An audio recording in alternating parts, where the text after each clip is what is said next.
Hello friends, welcome to exam study hub YouTube channel में आपका स्वागत है। आज मैं आप लोगों को ईवीएस के कुछ इम्पोर्टेंट क्वेश्चन पढ़ाऊंगी। चलिए आज का क्वेश्चन स्टार्ट करते हैं।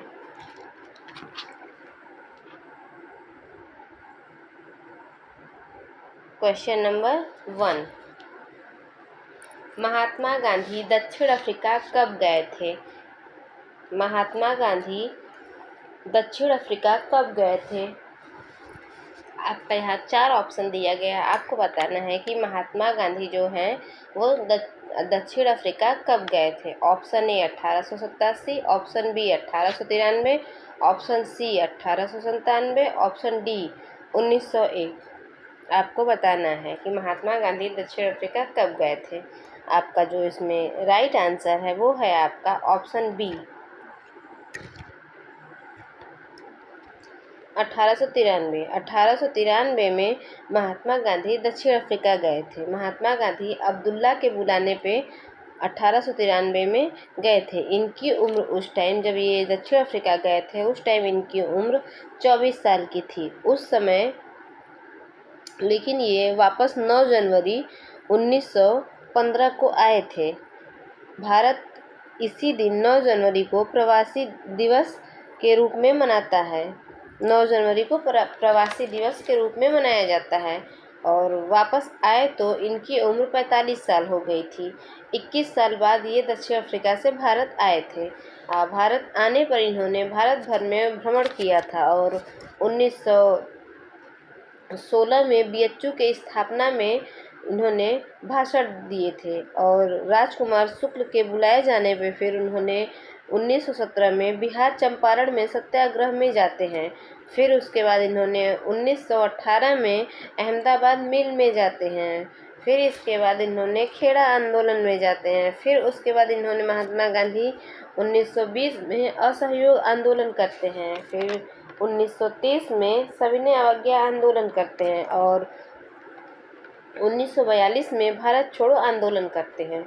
ये सब महात्मा गांधी के द्वारा किए गए आंदोलन थे। चंपारण आंदोलन, मिल मजदूर जो अहमदाबाद का था 1918 में, 1930 में असहयोग आंदोलन किए थे, 1920 में असहयोग आंदोलन किए थे, 1930 में सविनय अवज्ञा आंदोलन किए थे और उसके बाद लास्ट में इन्होंने 1942 में भारत छोड़ो आंदोलन करते हैं। चलिए नेक्स्ट क्वेश्चन।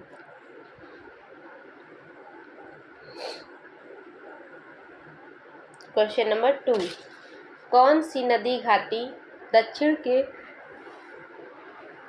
पठार को 2 भागों में विभाजित करती है? आपको बताना है कि कौन सी नदी है जो नदी घाटी दक्षिण के पठार को 2 भागों में विभाजित करती है। आपका यहाँ 4 ऑप्शन दिया गया है। कृष्णा नदी है, option A, option B Kaveri नदी, option C Godavari, option D Narmada. आपको बताना है कि कौन सी नदी घाटी दक्षिण के पठार को 2 भागों में विभाजित करती है। आपका यहाँ जो राइट आंसर है वो है आपका ऑप्शन डी नर्मदा। नर्मदा नदी जो है आपका ये दक्षिण जो है पठार को 2 भागों में विभाजित करती है। नर्मदा नदी अमरकंटक के दक्षिण से नर्मदा नदी निकलती है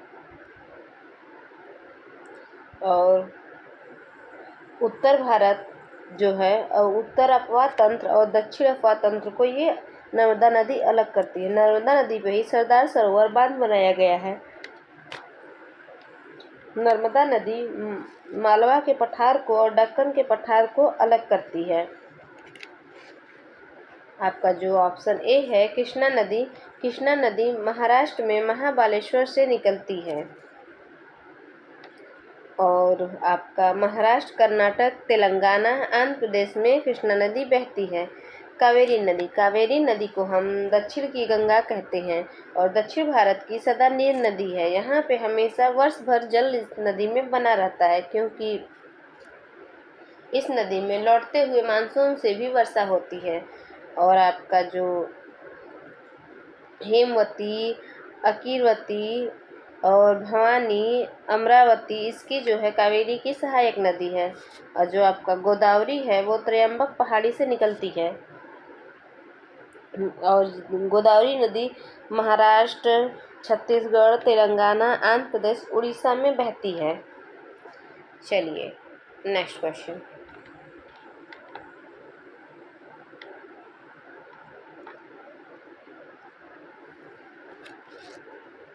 क्वेश्चन नंबर 3, मध्यवर्ती उच्च भूमि के अंतर्गत कौन सा पठार सम्मिलित है? आपको बताना है मध्यवर्ती उच्च भूमि के अंतर्गत कौन सा पठार सम्मिलित है। कर्नाटक का पठार, तेलंगाना का पठार, मालवा का पठार, महाराष्ट्र का पठार। आपका यहाँ 4 ऑप्शन दिया है, बताना है आपको कि मध्यवर्ती उच्च भूमि के अंतर्गत कौन सा पठार सम्मिलित है। आपका यहाँ 4 ऑप्शन है, कर्नाटक पठार, तेलंगाना पठार, मालवा पठार, महाराष्ट्र पठार। आपका जो है यहाँ पे राइट आंसर है तीसरा का, वो है आपका ऑप्शन सी, मालवा का पठार। मालवा का पठार जो है मध्य प्रदेश, गुजरात, राजस्थान में है और ये लावा से बना हुआ है और काली मिट्टी है। यहाँ पे कपास की खेती करते हैं। और आपका जो कर्नाटक का पठार है, ये पठार 2 बराबर भागों में बटा होता है, मैसूर का पठार और बेंगलुरु का पठार। और यहाँ पे लेटराइट मिट्टी पाई जाती है। और आपका जो ऑप्शन बी है, तेलंगाना का पठार, तेलंगाना में स्थित है और यह कृष्णा नदी के उत्तर में स्थित है। दक्कन के पठार का एक मुख्य भाग है तेलंगाना का पठार। और आपका जो लास्ट ऑप्शन डी है, महाराष्ट्र पठार, ये पठार जो है पूर्व और पश्चिम के घाटों से घिरा हुआ है, जबकि इसका उत्तरी छोर विंध्य श्रेणी है और डेक्कन की जो औसतन ऊंचाई है लगभग 600 मीटर है, जो आमतौर पर पूर्व की ओर झुकी हुई है। इसकी जो प्रमुख नदियां हैं वो है गोदावरी नदी, कृष्णा नदी, कावेरी पश्चिम घाट से पूर्व की ओर बंगाल की खाड़ी में बहती हैं। चलिए next question, question number 4, Deccan के पठार का उत्तरी विस्तार कहाँ तक है? आपको बताना है कि दक्कन के पठार का जो उत्तरी विस्तार है वो कहाँ तक है। आपका ऑप्शन यहाँ पे 4 दिया गया है। ऑप्शन ए विंध्य पर्वत श्रृंखला तक, ऑप्शन बी सतपुड़ा पर्वत श्रृंखला तक, ऑप्शन सी अरावली की पहाड़ी तक, ऑप्शन डी दंडकारण्य क्षेत्र तक। आपको बताना है कि दक्कन के पठार का जो है उत्तरी विस्तार कहाँ तक है। विंध्य पर्वत श्रृंखला तक है, सतपुड़ा पर्वत तक है, अरावली है या फिर आपका दंडकारण्य का क्षेत्र तक है। आपका जो यहाँ पे राइट आंसर है वो है ऑप्शन ए, विंध्य पर्वत श्रृंखला तक। विंध्य पर्वत जो श्रृंखला है वो आपका उत्तरी अपवाह को दक्षिणी अपवाह को बांध देती है। और सद्भावना शिखर जो है विंध्याचल पर्वत श्रृंखला की सबसे ऊंची जगह है। और आपका जो ऑप्शन बी है सतपुड़ा पर्वत श्रृंखला, ये जो है ब्लैक पर्वत है और ये पर्वत नर्मदा एवं ताप्ती की दरार घाटी के बीच में राजपीपला पहाड़ी और महादेव पहाड़ी एवं मैकाल की पहाड़ी के पश्चिम से पूर्व तक विस्तृत है। और आपका जो ऑप्शन सी है अरावली की पहाड़ी, अरावली की जो है पहाड़ी अरावली और विंध्याचल के बीच में मालवा का पठार है और ये मुख्यतः राजस्थान में है। और अरावली जो है राजस्थान को 2 भागों में बांटती है। और आपका जो लास्ट ऑप्शन डी है दंडकारण्य क्षेत्र, ये क्षेत्र जो है छत्तीसगढ़, तेलंगाना, आंध्र प्रदेश, उड़ीसा में फैला हुआ है। चलिए next question, question number 5, Gulbadan Begum पुत्री थी। आपको बताना है कि गुलबदन जो बेगम थी किसकी पुत्री थी। यहाँ पे आपको 4 ऑप्शन दिया गया है। ऑप्शन ए बाबर की, ऑप्शन बी हुमायूं की, ऑप्शन सी शाहजहां की, ऑप्शन डी औरंगजेब की। आपको बताना है कि गुलबदन बेगम जो है किसकी पुत्री थी, बाबर की, हुमायूं की, शाहजहां की, औरंगजेब की। गुलबदन जो है आपकी बाबर की बेटी थी। जो ऑप्शन ए है बाबर वो सही है। बाबर की जो वो बेटी थी। और जो पानीपत का जो प्रथम युद्ध हुआ था 1526 में बाबर ने लड़ा था, जो वो भी इब्राहिम लोदी के साथ। इब्राहिम लोदी की उसमें हार हुई थी। बाबरनामा जो है बाबर की आत्मकथा है। और जो बाबरनामा है ये तुर्की भाषा में लिखा गया है। और आपका जो हुमायूं है, जो गुलबदन थी वो हुमायूं की बहन थी और बाबर की पुत्री थी। हुमायूं नामा जो है वो गुलबदन ने लिखा था। और हुमायूं ने देवरा का युद्ध हुआ, चौसा का युद्ध, बिलग्राम का युद्ध लड़ा था। देवरा का युद्ध 1531 में, चौसा का युद्ध 1539 में और बिलग्राम का युद्ध 1540 में हुमायूं ने लड़ा था। और जो ऑप्शन सी है आपका शाहजहां, तो शाहजहां के मुगल काल में स्वर्ण काल कहा जाता है इनके शासनकाल को। और इसने अपनी पत्नी मुमताज़ की याद में आगरा में ताजमहल बनवाया था।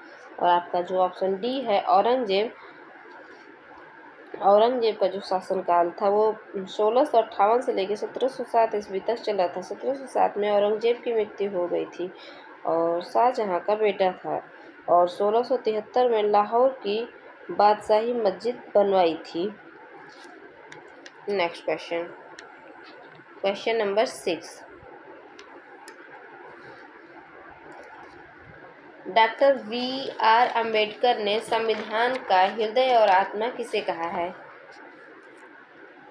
Doctor B R. अम्बेडकर ने संविधान का हृदय और आत्मा किसे कहा है? आपका यहाँ 4 ऑप्शन दिया गया है। समानता का अधिकार ऑप्शन ए, ऑप्शन बी शोषण के विरुद्ध अधिकार, ऑप्शन सी संवैधानिक उपचारों का अधिकार, ऑप्शन डी धर्म की स्वतंत्रता का अधिकार।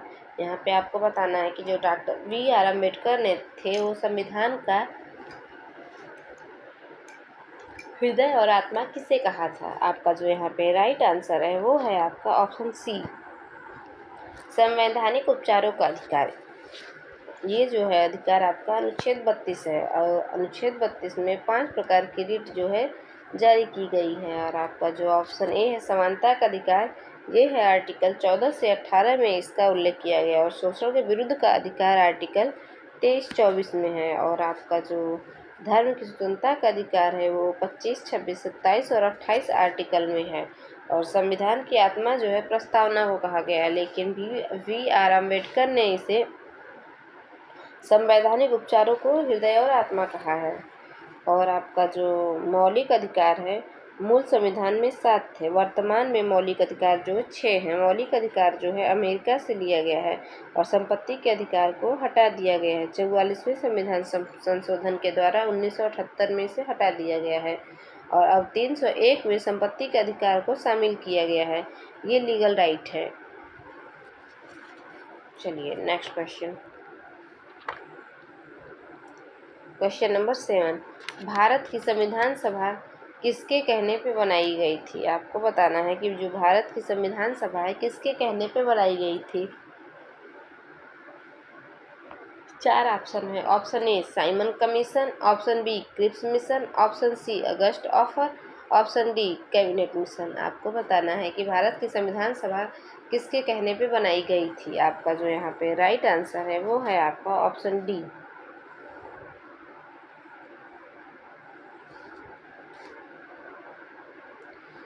Cabinet mission. कैबिनेट मिशन जो है इसके तहत संविधान सभा का जो है निर्माण किया गया था। कैबिनेट मिशन जो था मार्च 1946 में भारत आया था और इसमें 3 सदस्य थे, पैथिक लॉरेंस और अलेक्जेंडर और क्रिप्स स्टैफोर्ड क्रिप्स थे। और जो पैथिक लॉरेंस थे वो अध्यक्ष थे। और इस मिशन का मुख्य उद्देश्य था स्वतंत्रता प्रदान करना और इस तरह एक एकीकृत राष्ट्र बनाना था। और आपका जो ऑप्शन ए है साइमन कमीशन 1927 में बना था और 1928 में ये भारत आया था। और इसमें 7 साइमन कमीशन में 7 सदस्य थे और सारे अंग्रेज सदस्य थे। इसमें एक भी भारतीय सदस्य नहीं था, जिसकी वजह से भारतीयों को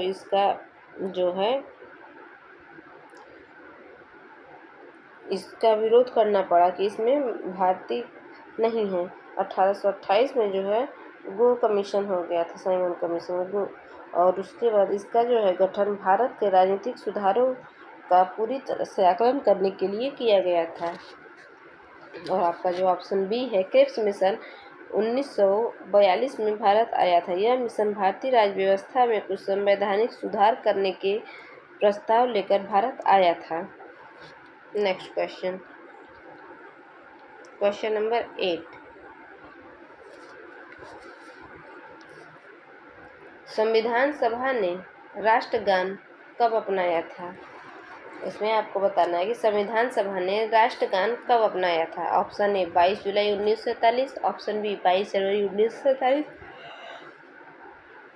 ऑप्शन सी 24 जनवरी 1950, ऑप्शन डी 29 जनवरी 1950। आपको बताना है कि भारतीय जो है संविधान सभा ने राष्ट्रगान को कब अपनाया था। 22 जुलाई 1947, 22 जनवरी 1947, 24 जनवरी 1950 या फिर 29 जनवरी 1950 को। आपका जो राइट आंसर है वो है ऑप्शन सी 24 जनवरी 1950। 24 जनवरी 1950 को आपका संविधान सभा ने राष्ट्रगान को अपनाया था और इसी दिन आपका राष्ट्रीय गीत को भी अपनाया गया था। राष्ट्रीय गान और राष्ट्रीय गीत दोनों को 24 जनवरी 1950 को अपनाया गया था। और जो 22 जनवरी 1947 का दिन है, इस दिन राष्ट्रीय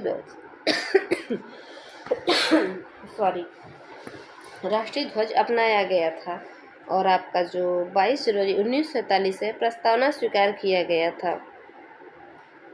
और आपका जो 13 दिसंबर 1946 को प्रस्तावना पेश किया गया था और 22 जनवरी 1947 को प्रस्तावना को स्वीकार किया गया था। प्रस्तावना में संशोधन एक बार हुआ है। 42वें संविधान संशोधन 1976 में किया गया था, जिसके तहत 3 शब्द जोड़े गए थे। आपका समाजवाद, पंथनिरपेक्ष और अखंडता शब्द जोड़ा गया था। नेक्स्ट क्वेश्चन, क्वेश्चन नंबर 9, भारतीय संविधान के किस भाग में नगर पालिका के बारे में बताया गया है? आपको बताना है कि भारतीय संविधान में किस भाग में नगर पालिका के बारे में बताना है। आपका यहाँ चार ऑप्शन है। ऑप्शन ए भाग 7, ऑप्शन बी भाग 8, ऑप्शन सी भाग 9, ऑप्शन डी भाग 9A। आपको बताना है कि भारतीय संविधान के किस भाग में नगर पालिका के बारे में बताया गया है। आपका जो यहाँ पे राइट आंसर है वो है आपका भाग 9A, ऑप्शन डी। आपका यहाँ भाग 9A जो है ऑप्शन डी, ये राइट आंसर है। भारतीय संविधान के जो है नगर पालिका को इसी भाग में बताया गया है। और आपका जो 74वां संविधान संशोधन है, नगर पालिका को जोड़ा गया था, अनुसूची 12 में जोड़ा गया है। इसमें 18 विषय हैं नगर पालिका में। और आपका टोटल संविधान में कुल 22 भाग हैं। और भाग जो 9B है वो सहकारी निकाय का है और 97 संशोधन के द्वारा जोड़ा गया था। अब तक जो है कुल 105 संविधान संशोधन हो चुका है। और आपका जो भाग 7 है, 7वें संविधान से भाग 7 को हटा दिया गया है। और आपका जो भाग 8 है, भाग 8 में अनुच्छेद 239 से 242 तक केंद्र शासित प्रदेशों से संबंधित है। और आपका जो भाग 9 है वो है आपका 73वां संविधान संशोधन 1992 का है। भाग 9 जोड़ा गया था। और आपका जो पंचायत अनुसूची 11 में जोड़ी गई थी। और आपका पंचायत में जो है विषय जो है 29 विषय है। 24 अप्रैल 1993 में इसे लागू किया गया था। नेक्स्ट क्वेश्चन, क्वेश्चन नंबर 10, प्रथम बौद्ध परिषद कहाँ आयोजित की गई है? आपको बताना है कि प्रथम बौद्ध परिषद कहाँ आयोजित की गई है। आपका यहाँ 4 ऑप्शन है। Option A Vaishali, option B Kashmir, option C Rajgir, option D Pataliputra. आपको बताना है कि इसमें जो है प्रथम बौद्ध परिषद है कहाँ आयोजित किया गया था। वैशाली में, कश्मीर में, राजगीर में या फिर पाटलिपुत्र में। आपका जो यहाँ पे राइट आंसर है वो है ऑप्शन सी राजगृह जो है आपका पहली बौद्ध समिति जो है संगीति की गई थी, राजगृह में हुआ था, और जो इसका अध्यक्ष था वो है महाकश्यप थे। और आपका जो वैशाली है, वैशाली में दूसरी बौद्ध संगीति वैशाली में हुई थी, कालाशोक के शासनकाल में हुई थी वैशाली में। और आपका जो कश्मीर है, कश्मीर में जो है आपका कुंडलवन कश्मीर में हुई थी चौथी संगीति। और इसके जो चौथी संगीति के जो अध्यक्ष थे वसुमित्र जी थे। और आपका जो कनिष्क थे उसके शासनकाल में चौथी संगति हुई थी। और इसी संगति में बौद्ध धर्म को दो भागों में बांट दिया गया था, महायान और हीनयान। और आपका जो तीसरी बौद्ध संगति थी वो अशोक के संरक्षण में आयोजित किया गया था पाटलिपुत्र में। गौतम बुद्ध का जन्म जो है लुम्बिनी नेपाल में हुआ था, और इनकी मृत्यु कुशीनगर में हुई थी। और इनके जो बच्चे थे राहुल थे। और जो गौतम बुद्ध के माता पिता का नाम था शुद्धोधन था, और जो माता थी माया देवी जी थी, और इनकी बहन जो थी नंदा थी। पत्नी जो है महात्मा बुद्ध की राजकुमारी हैं। चलिए आज का क्वेश्चन जो है यही समाप्त होता है। आपका 10वां क्वेश्चन जो था लास्ट क्वेश्चन था। आई होप आपको ये वीडियो अच्छा लगा होगा, हेल्पफुल लगा होगा, और इस वीडियो को लाइक शेयर और सब्सक्राइब ज़रूर करें। और आपके पास जो भी आपका स्टडी ग्रुप हो, व्हाट्सएप ग्रुप है, फेस ग्रुप है, आप इसे ज़रूर शेयर करें। और आपको ये कैसा लगा वीडियो प्लीज़ कमेंट बॉक्स में ज़रूर बताएं। Thanks for watching.